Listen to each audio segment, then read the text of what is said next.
महाविकास आघाडीकडून राष्ट्रवादीचे अध्यक्ष शरद पवार हे उमेदवार असणार आहेत।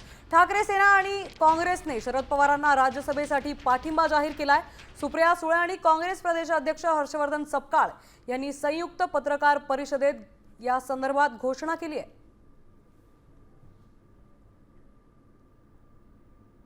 आपण जी भूमिका आहे ही महाविकास आघाडीची घेतली पाहिजे हे अधोरेखित केलं। ते करत असतानाच काँग्रेस पक्षाचे अध्यक्ष आदरणीय खरगे साहेब भिवंडी या ठिकाणी आलेले असताना राहुल गांधी या दोघांशी चर्चा झाली।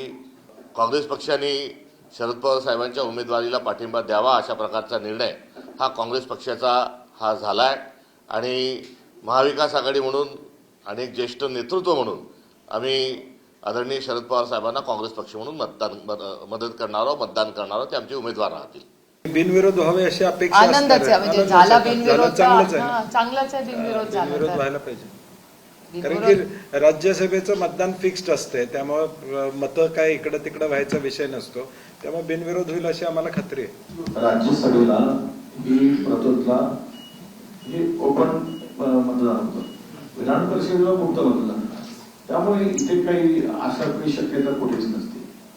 त्यामुळे यावर काही शंका घेण्याचं कारण नाही असं मला वाटतं।